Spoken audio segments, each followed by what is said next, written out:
కూడి వచ్చిన సహోదరి సహోదరులందరికీ మన ప్రభు యేసుక్రీస్తు వారి పరిశుద్ధమైన నామంలో వందనములు సమర్పిస్తున్నామండి. ఈ సమయంలో దేవుని వాక్యాన్ని మనం ఆలోచన చేద్దాం. మనం ఆలోచన చేయబోయే ఒక ప్రాముఖ్యమైన విషయం ఏంటంటే, మత్తయి సువార్త 10వ అధ్యాయంలో ఆయన విషయమై సిగ్గుపడవద్దు అనే ఒక అంశాన్ని మనం గ్రంథంలో ఆలోచన చేద్దాం.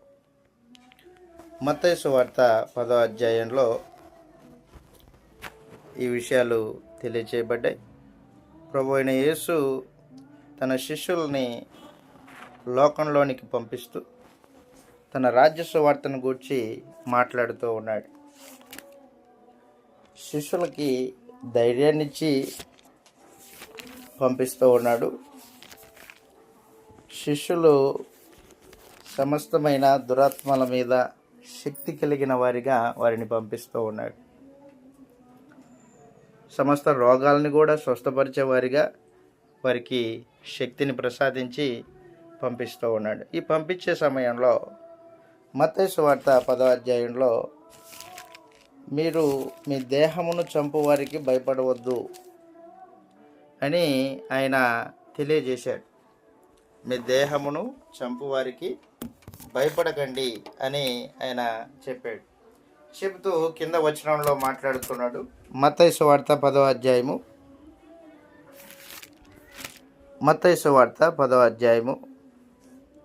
32వ వచనంలో ఈ మాట రాయబడింది. మత్తయి సువార్త 10వ అధ్యాయం 32వ వచనంలో ఏమంటున్నాడంటే, మనుషుల ఎదుట నన్ను ఒప్పుకొని వాడెవడో పరలోకమందున్న నా తండ్రి ఎదుట నేను వానిని ఒప్పుకొందును. మనుషుల ఎదుట ఎవడు నన్ను ఎరుగను అనునో వానిని పరలోకమందున్న నా తండ్రి ఎదుట నేనును ఎరుగనందును అన్నాడు. మనుషుల ఎదుట యేసు ప్రభువుని ఒప్పుకోకపోతే యేసు ప్రభు కూడా పరలోకంలో తండ్రి ఎదుట వానిని ఒప్పుకోను అని చెప్పేశాడు. అంటే మనుషుల ఎదుట సిగ్గుపడకూడదు యేసు ప్రభు విషయంలో. యేసు ప్రభువునందు విశ్వాసం ఉంచిన ఆయన శిష్యులు ఆయన్ని వెంబడించేవారు, ఆయన్ని గురువుగా కలిగిన వారు ఆయన్ని ప్రతి సమయంలో ఒప్పుకోవాలి, సిగ్గుపడకూడదు, ఆయన విషయంలో సిగ్గుపడకూడదు.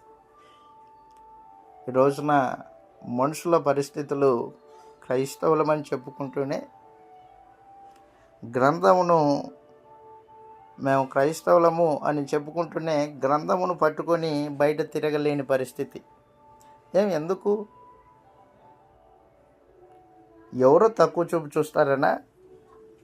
లేకపోతే ఎవరో హేళన చేస్తారనా? లేకపోతే నువ్వు తక్కువ స్థితిలో నిన్ను మనుషులు చూస్తారనా? ఆయన అంటున్నాడు, ప్రభు అయిన యేసు, నా విషయమై సిగ్గుపడువాడు మనుషుల ఎదుట సిగ్గుపడితే నేను తండ్రి ఎదుట సిగ్గుపడతాను అన్నాడు. వాడిని ఒప్పుకోను అన్నాడు. కాబట్టి భూమి మీద ఆయన శిష్యులమైన మనము క్రీస్తు ప్రభు విషయంలో కానీ, ఆయన గ్రంథం విషయంలో కానీ, ఆయనతో పాటు జీవించే ఈ జీవిత విషయంలో కానీ సిగ్గుపడకూడదు. సిగ్గుపడితే వచ్చే ప్రమాదం ఏంటంటే నిత్య జీవాన్ని కోల్పోతాం. యేసు ప్రభువు ఒప్పుకోకపోతే మనం ఏమైపోతాం? ఆయన పరలోకానికి మార్గమై ఉన్నాడు, తండ్రి యొద్దకు మార్గమై ఉన్నాడు. ఆయనని మనం ఒప్పుకుంటేనే ఆయన అక్కడ తండ్రి ఎదుట మనల్ని కూడా ఒప్పుకుంటాడు. ఈయన నాకు తెలుసు అని యేసు ప్రభువు మనల్ని అంగీకరించాలి. ఆయన అంగీకరించాలంటే ఇక్కడ భూమి మీద ఆయన విషయంలో సిగ్గుపడకూడదు. ఈ విషయాన్ని ప్రభు అయిన యేసు తన శిష్యులకు తెలియజేశాడు. ఎందుకంటే ఆనాటి దినాల్లో యేసు ప్రభువుని నమ్మామని చెబితే ఊరి బయటికి వెలివేస్తారు. యేసును క్రీస్తు అని అంగీకరించితే ఊరి బయటికి మనుషుల్ని వెలివేసే పరిస్థితి. యోహాను సువార్త 9వ అధ్యాయంలో మనం చూసినప్పుడు యేసు ప్రభువు ఒక పుట్టుగుడ్డువాడికి కన్నులు ఇచ్చాడు. యోహాను సువార్త 9వ అధ్యాయంలో పుట్టుగుడ్డువాడికి కన్నులు ఇచ్చాడు ప్రభు. కన్నులు ఇచ్చి వాడిని స్వస్థపరిచిన తర్వాత ఆ గుడ్డివాని యొక్క పరచబడిన వాని యొక్క తల్లిదండ్రులు యేసు ప్రభువుని ఒప్పుకోవడానికి తిరస్కరించారు. అక్కడ చదువుతాం ఒకసారి 20వ వచనంలో, యోహాను సువార్త 9వ అధ్యాయం 20వ వచనంలో, అందుకు వాని తల్లిదండ్రులు వీడు మా కుమారుడనియు. పై వచనాలు చదువుతాం. పరిసయ్యులు వచ్చి అడిగారు ఆ తల్లిదండ్రులని. 18వ వచనం నుండి, వాడు గుడ్డివాడై ఉండి చూపు పొందినని యూదులు నమ్మక, వాడు గుడ్డివాడై ఉండి చూపు పొందినని యూదులు నమ్మలేదు. చూపు పొందిన వాని తల్లిదండ్రులను పిలిపించి గుడ్డివాడై పుట్టినని మీరు చెప్పుచూ ఉన్న నీ కుమారుడు వీడేనా? అలాగైతే వీడు ఇప్పుడు ఎలాగూ చూస్తున్నాడు అని వారిని అడిగాను. అప్పుడు వాని తల్లిదండ్రులు వీడు మా కుమారుడనియు వీడు గుడ్డివాడుగా పుట్టిననియు మేము ఎరుగుదుము. ఇప్పుడు వీడు ఎలాగో చూస్తున్నాడో ఎరుగము. అవునా? తెలియదా? నిజంగా వాళ్ళకి తెలుసు. యేసు ఆ బిడ్డకి, తన కుమారులకి కన్నులు తెరిచాడని తల్లిదండ్రులకి తెలుసు. కానీ ఇప్పుడు ఏమంటున్నారు వాళ్ళు? వీడు ఎలాగిప్పుడు చూస్తున్నాడో మాకు తెలియదు అంటున్నాడు.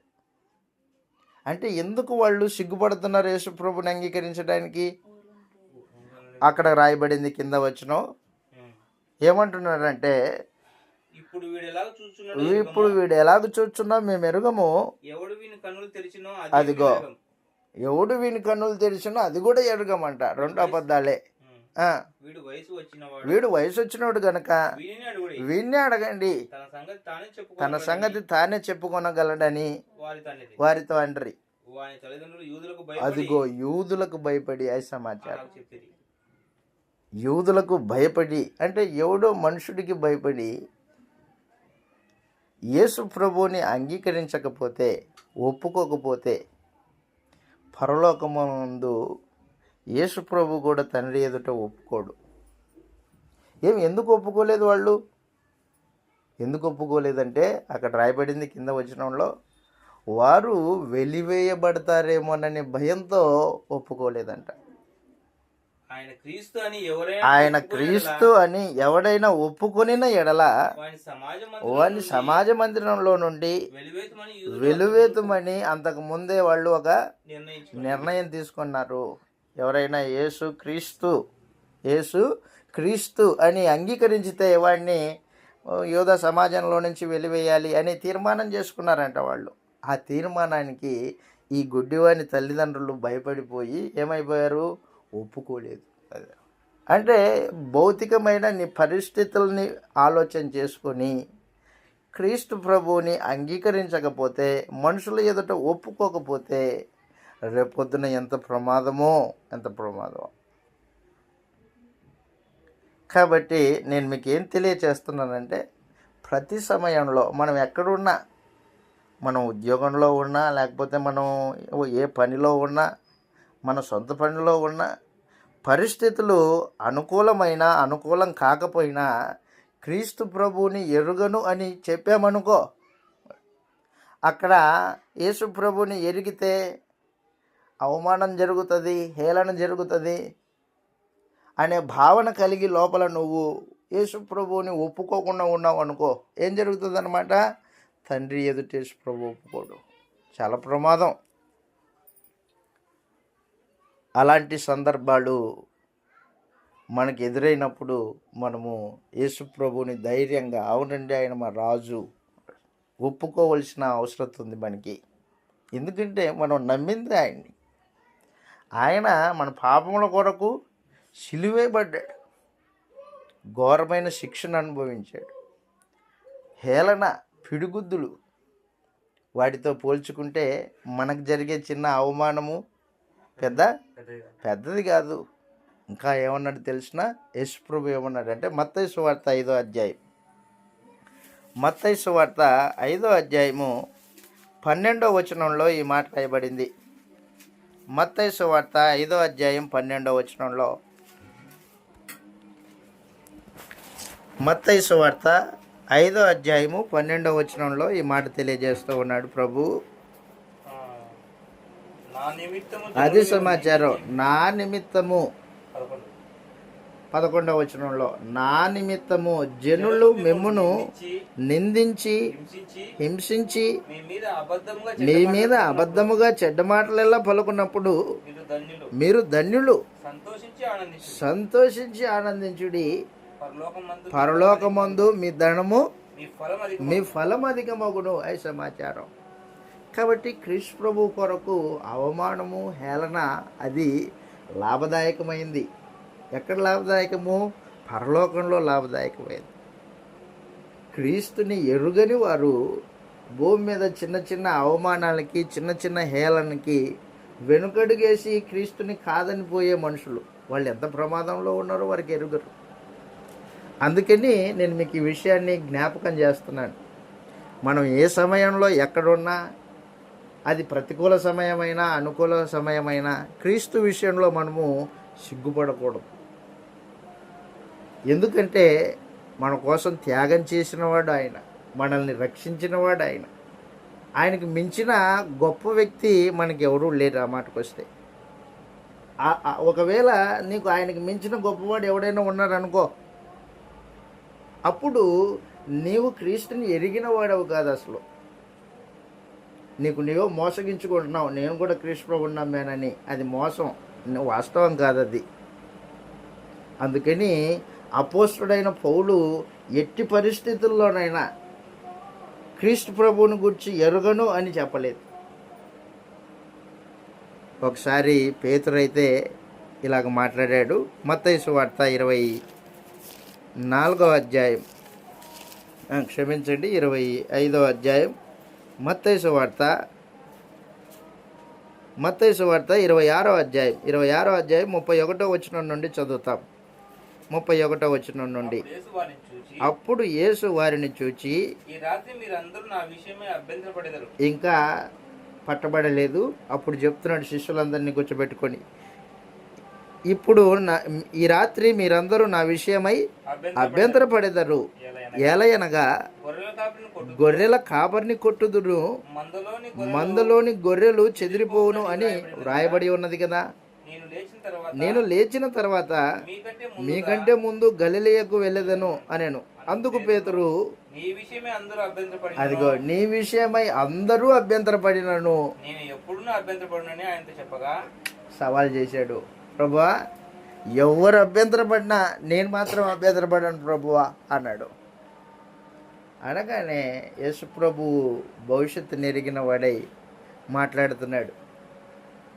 తెల్లవారక మునిపే, కోడి కూయక మునిపే నీవు ముమ్మారు నన్ను ఎరుగవని చెప్పేదవని నీతో నిశ్చయముగా చెప్పుచున్నాను అన్నాడు 34వ వచనంలో.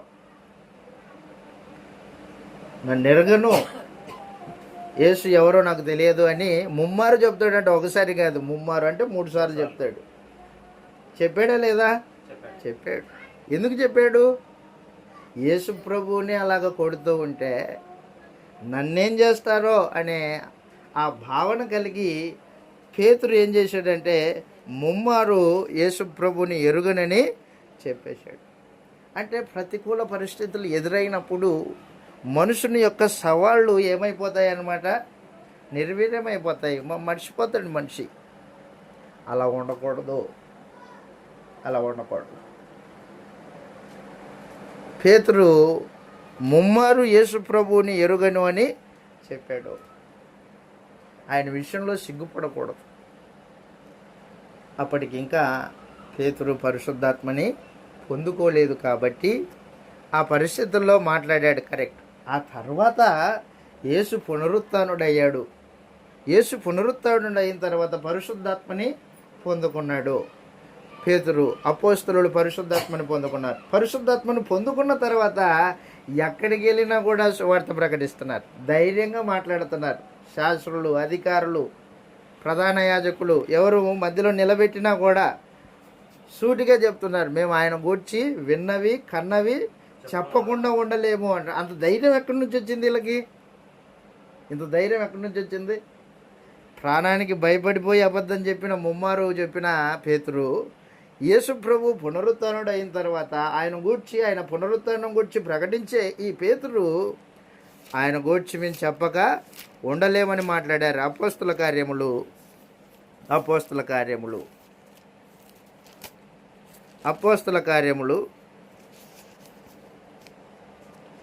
4వ అధ్యాయము 18వ వచనం నుండి ఈ మాటలు రాయబడ్డాయి. అప్పుడు వారిని పిలిపించి, పేతురును యోహానును పిలిపించి, మీరు యేసు నామమును బట్టి ఎంత మాత్రమును మాట్లాడకూడదు, బోధింపకూడదని వారికి ఆజ్ఞాపించిరి. అందుకు పేతురును యోహానును వారిని చూచి, అది సమాచారం, దేవుని మాట వినుట కంటే మీ మాట వినుట దేవుని దృష్టికి న్యాయమా? మీరే చెప్పండి. మేము కన్నవాటిని విన్నవాటిని చెప్పక ఉండలేమని వారికి ఉత్తరమిచ్చిరి. దేవుని మహింపరచుచూ ఉండిరి గనక సభవారు ప్రజలకు భయపడి వీరిని శిక్షించి విధమేమీ కనుగొనలేక వీరిని గట్టిగా బెదిరించి విడుదల చేసిరి. అది సమాచారం. అప్పుడేమో ముమ్మారు బొంకిన పేతురు ఇప్పుడేం మాట్లాడుతున్నాడు? కన్నవాటిని విన్నవాటిని మేము చెప్పక ఉండలేం, మీరేం చేసుకుంటారో చేసుకోండి అంటే యేసు ప్రభు యొక్క పునరుత్థానము, ఆ విశ్వాసము వారిలో ధైర్యాన్ని నింపింది. భౌతికమైన మరణం కాదు. ఆత్మ సంబంధంగా మేము దేవునికి పిల్లలమై ఉన్నాం, మాకు చావు లేదు అనే భావన వారి హృదయాల్లో నింపబడింది. మరణం ముగింపు కాదు అనే భావన వారి హృదయాల్లో ఉంది. అందుకని భౌతికమైన మరణానికి అపోస్తలులు భయపడలేదు. యేసు ప్రభువును గూర్చి మాట్లాడే విషయంలో సిగ్గుపడలేదు.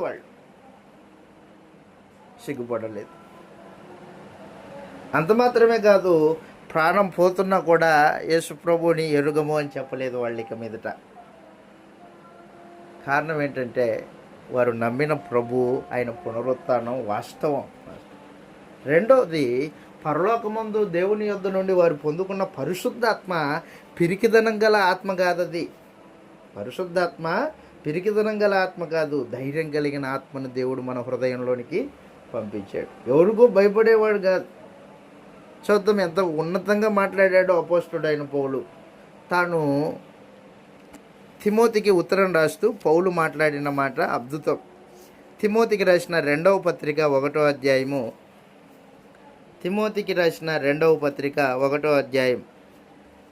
1వ అధ్యాయము 6వ వచనం నుండి ఈ మాటలు రాయబడ్డాయి. జాగ్రత్తగా గుర్తుపెట్టుకోండి. ఆ హేతువు చేత అదిగో నా హస్త నిక్షేపణం వలన నీకు కలిగిన దేవుని కృపావరము, సువార్తికుడిగా పనిచేయడం అనేది ఒక కృప. వాస్తవంగా ప్రజ్వలింపజేయవలనని నీకు జ్ఞాపకం చేయుచున్నాను. అదిగో దేవుడు మనకు శక్తియు ప్రేమయు ఇంద్రియ నిగ్రహం గల ఆత్మనే ఇచ్చను గాని పిరికితనం గల ఆత్మను ఇయ్యలేదు. కాబట్టి నీవు మన ప్రభు విషయమై సాక్ష్యమును గూర్చి అయినను ఆయన ఖైదీనైనా నన్ను గూర్చి అయినను సిగ్గుపడక దేవుని శక్తిని బట్టి సువార్త నిమిత్తమైన శ్రమానుభవంలో పాలివాడవై ఉండుము. అద్భుతంగా మాట్లాడాడు.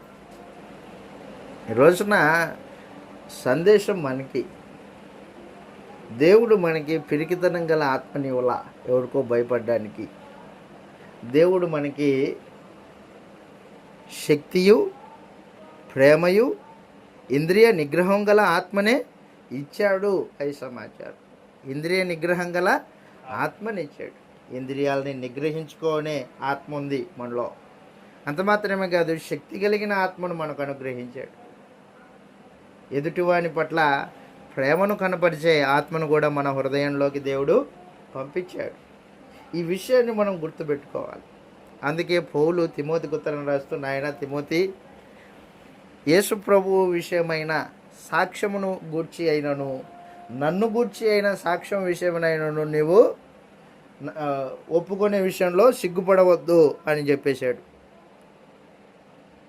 చదువుతాం అక్కడ 8వ వచనంలో, కాబట్టి నీవు మన ప్రభు విషయమైన సాక్ష్యమును గూర్చి అయినను, ఆయన ఖైదీనైన నన్ను గూర్చి అయినను సిగ్గుపడక దేవుని శక్తిని బట్టి సువార్త నిమిత్తము శ్రమ పడుతున్నాను అనే భావన కలిగి పాలువాడై ఉండు. కాబట్టి సువార్త కొరకు, క్రీస్తు ప్రభు కొరకు శ్రమానుభవం పొందేది క్రైస్తవ జీవితం. కాబట్టి మనుషులకి భయపడేదో, లేకపోతే లోకానికి భయపడేదో, లోకం ఏమనుకుంటుందో అని లోకానికి భయపడి యేసు ప్రభువుకి నచ్చని కార్యక్రమాలు జరిగించడం అనేది అది విశ్వాసం కాదు. కాబట్టి మనము మన ప్రభు అయిన యేసుని నిజంగా నమ్మిన వారమేనా? ఆయన పునరుత్థానాన్ని నమ్మామా? నమ్మితే మనము పరిశుద్ధాత్మను పొందుకున్నామా? ఇంతకీ పొందిందే వాస్తవమైతే, నమ్మిందే వాస్తవమైతే మనము మనుషుల ఎదుట క్రీస్తు ప్రభుని గూర్చి ఒప్పుకునే విషయంలో సిగ్గుపడకూడదు. ఆయన గూర్చి ఒప్పుకోవడం అనేది ఉన్నతమైన భాగ్యం. అది ఆయన నిమిత్తం అవమానము, హేళన గురి చేయబడడం అనేది అది మనకి పరలోకపు భాగ్యమే కానీ అది నష్టం కాదు.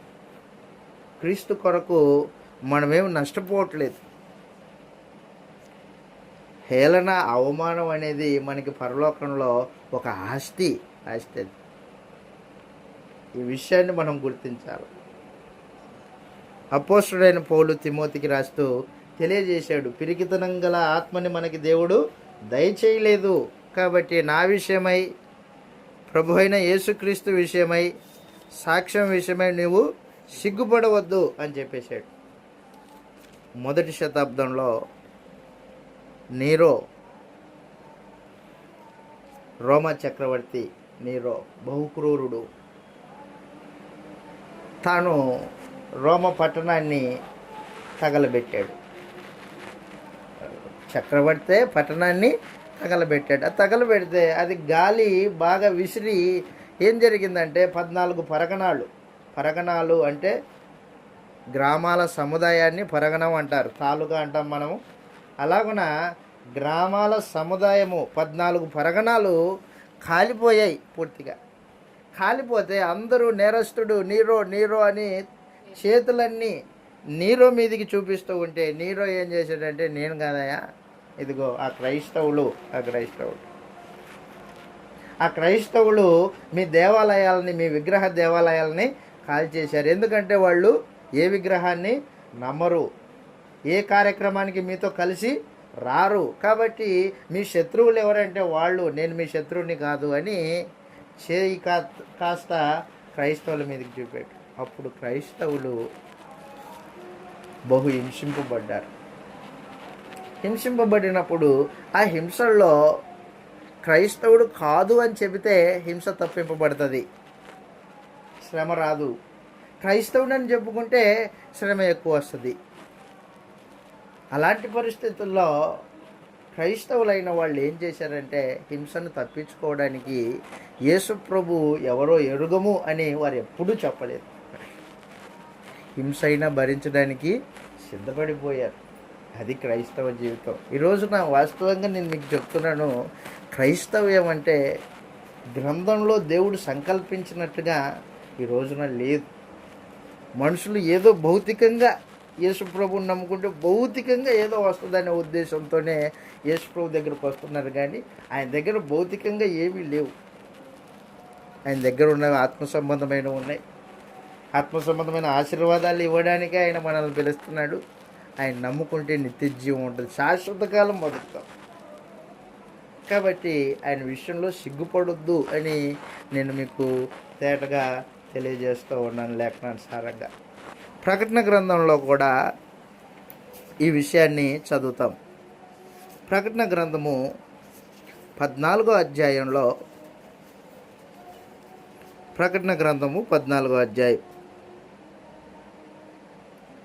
క్షమించండి 20వ అధ్యాయం, ప్రకటన గ్రంథం 20వ అధ్యాయంలో యేసు ప్రభువును గూర్చి సాక్ష్యం ఇచ్చిన వాళ్ళు ఉన్నారు. వాళ్ళు ఆయన సువార్తను గూర్చి సాక్ష్యం ఇచ్చిన వాళ్ళు సాక్ష్యం ఇస్తే హతసాక్షులయ్యారు. 20వ అధ్యాయం 4వ వచనం నుండి, అంతటా సింహాసనమును చూచి తిని వాటి మీద ఆసీనులై ఉండు వారికి విమర్శ చేయుటకు అధికారం ఇవ్వబడెను. మరియు అదిగో క్రూర మృగము రోమ ప్రభుత్వానికైనను దాని ప్రతిమకును ఆయనను నమస్కారము చేయక తమ నొసళ్ళ యందు గాని చేతుల యందు గాని దాని ముద్ర వేయించుకొనని వారిని యేసు విషయమై, అదిగో యేసు విషయమై తామిచ్చిన సాక్ష్యము నిమిత్తమును దేవుని వాక్యము నిమిత్తమును శిరచ్ఛేదనం చేయబడిన వారి ఆత్మలను చూచి తిని. అదే అన్నమాట. మొదటి శతాబ్దంలో క్రైస్తవులైన వారు హింస పొందుతున్న ఆ సమయంలో ఏం జరిగిందనమాట? రోమ ప్రభుత్వానికి బెదరలేదు, చెనగలేదు. దాని విగ్రహానికి మొక్కలేదంట క్రైస్తవులు. మొక్కకపోతే ఏం జరుగుతుంది? రోమ ప్రభుత్వం ఊకుంటుందా? హింసించింది. యేసు ప్రభువుని దూషించు అని బలవంతం పెడితే వాళ్ళు ఏం చేశారనమాట? యేసు విషయమై తామిచ్చిన సాక్ష్యము నిమిత్తమును దేవుని వాక్యము నిమిత్తమును శిరచ్ఛేదనం చేయబడిన వాళ్ళు అని చెప్పేశారు. శిరచ్ఛేదం, తల తీసేయబడింది. కాబట్టి క్రైస్తవ్యం అనేది ముళ్ళ మీద నడక, హంసతూలిక పాన్పు కాదు. ఆయన విషయము మనం లోకంలో ఒప్పుకుంటే పరలోకంలో యేసుప్రభు తండ్రి ఎదుట మనల్ని ఒప్పుకుంటాడు. అబ్బో, మహాధన్యతది. ఈ మనుషుల మధ్యలో నువ్వు ఒప్పుకోకుండా చిన్న అవమానమో హేళనో ఆ బాధ తట్టుకోలేక ఆయన ఎవరో నాకు తెలియదని పేదలాగా అప్పుడు మాట్లాడినామనుకో, ఏమవుతుంది? నిత్య జీవాన్ని కోల్పోతాం మనం. కాబట్టి నేను మీకు ఏం చెప్తున్నానంటే, మనం ఏ సమయంలోనైనా ఏ పరిస్థితుల్లో అయినా ఆయన విషయంలో సిగ్గుపడకూడదు అని నేను మీకు జ్ఞాపకం చేస్తున్నాను. అపోస్తలులు ఎక్కడ కూడా ఆయన విషయంలో సిగ్గుపడలేదు. ఇంకా శ్రమానుభవము అనుభవించారు కానీ సిగ్గు మాత్రం పడలేదు. కాబట్టి ఆయన విషయమై సిగ్గుపడొద్దు. అది ప్రభు అయిన యేసు తన శిష్యులకి ఆజ్ఞ జారీ చేస్తూ ఇచ్చాడు. మనుషుల ఎదుట ఎవడు నన్ను ఒప్పుకుంటాడో వానిని నేను నా తండ్రి ఎదుట పరలోకంలో ఒప్పుకుంటాను. ఎవడు నన్ను ఎరుగను అనునో వానిని నేను పరలోకంలో నా తండ్రి ఎదుట ఎరుగను ఒప్పుకోను అని చెప్పేశాడు. కాబట్టి క్రీస్తు వాక్యం నిమిత్తము, క్రీస్తు నిమిత్తము మనము సిగ్గులేని వారమై ఉండాలి. అన్ని సమయాల్లో, అన్ని పరిస్థితుల్లో ఆయన్ని ఒప్పుకున్న జీవితమై ఉండాలి. దయచేసి గుర్తుపెట్టుకో, ఒప్పుకున్నవాడు లోకంతో ఏకీభవించాడు. యేసుని ప్రభు అని అంగీకరించిన వాడు లోకంతో ఏకీభవించాడు. లోకం వేరే, దాని పరిస్థితి వేరే, దాని వాతావరణం వేరే. లోకమంతా ఎక్కడుంది? అపవాది యొక్క కాళ్ళ దగ్గర పడిపోయింది అని చెప్పేశాడు యోహాన్ గారు. చూద్దాం అన్నమాట. యోహాన్ గారు రాసిన మొదటి పత్రికలో, యోహాన్ గారు రాసిన మొదటి పత్రిక 5వ అధ్యాయం, లోకమంతా దుష్టుని యందు పడి ఉన్నదని ఎరుగుదుము అని చెప్పేశాడు. 19వ వచనం,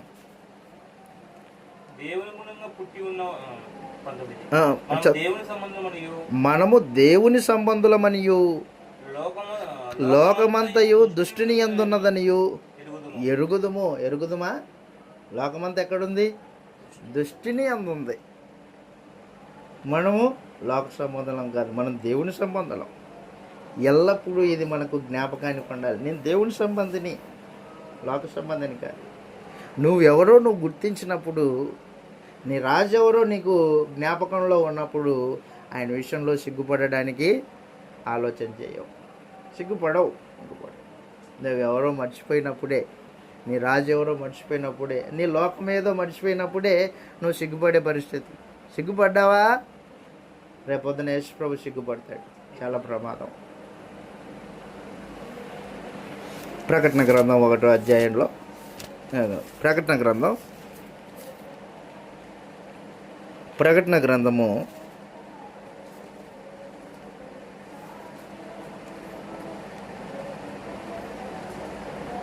నా నిమిత్తమై నీవు అలయక అని చెప్పాడు. 2వ అధ్యాయం, ప్రకటన గ్రంథం 2వ అధ్యాయం ఎఫెసీ సంఘాన్ని గురించి మాట్లాడినప్పుడు 3వ వచనంలో ఈ మాట రాయబడింది. ఎఫెసీ సంఘాన్ని గురించి మాట్లాడినప్పుడు ప్రకటన గ్రంథం 2వ అధ్యాయం 3వ వచనంలో నీవు సహనం కలిగి